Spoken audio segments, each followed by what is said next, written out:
Edward's exploit. Edward scolded the twins severely, but told Gordon it served him right. Gordon was furious. A few days later, some enthusiasts came. On their last afternoon, they went to the China Clay Works. Edward found it hard to start the heavy train. "Did you see him straining?" asked Henry. "Positively painful," remarked James. "Just pathetic," grunted Gordon. "He should give up and be preserved before it's too late." "Shut up," burst out Duck. "You're all jealous. Edward's better than any of you." "You're right, Duck," said Boko. "Edward's old, but he'll surprise us all." Bill and Ben were delighted with their visitors. They loved being photographed and took the party to the workings in a brake van special. On the way home, however, the weather changed. Wind and rain buffeted Edward. His sanding gear failed, his wheels slipped, and his fireman rode in front, dropping sand on the rails by hand.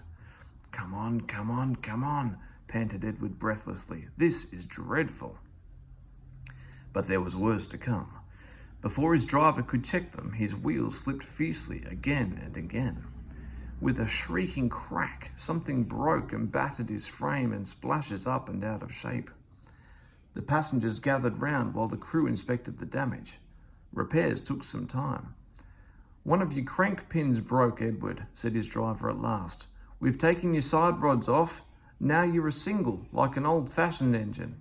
Can you get these people home? They must start back tonight." "I'll try, sir," promised Edward. They backed down to where the line was more nearly level. Edward puffed and pulled his hardest, but his wheels kept slipping, and he just could not start the heavy train. The passengers were getting anxious. Driver, fireman, and guard went along the train making adjustments between the coaches.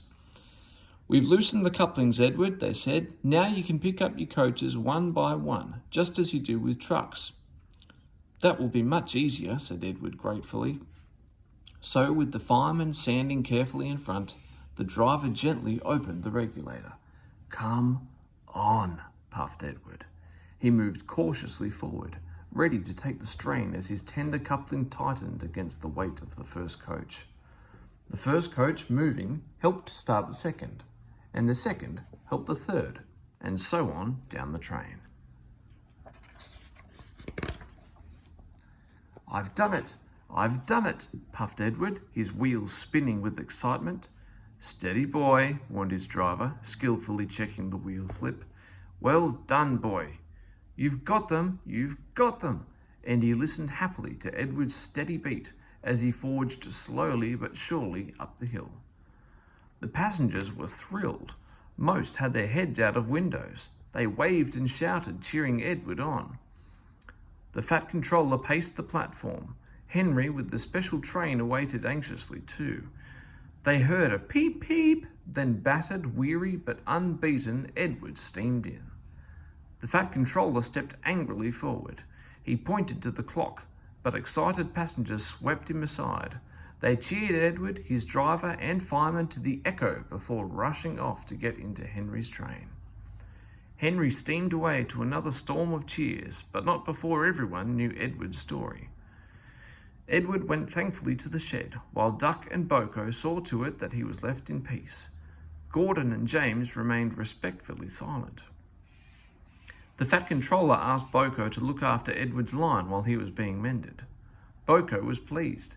He worked well, and now they run it together. Bill and Ben still tease him, but Boko doesn't mind. He lives at Edward's station, but is welcome anywhere, for he is now one of the family. Donald and Douglas were the last to accept him, but he often helps with their goods trains, and the other day they were heard to remark, "For a diesel, yon Boko is no such a bad sort of engine." That, from the Caledonian twins, is high praise indeed.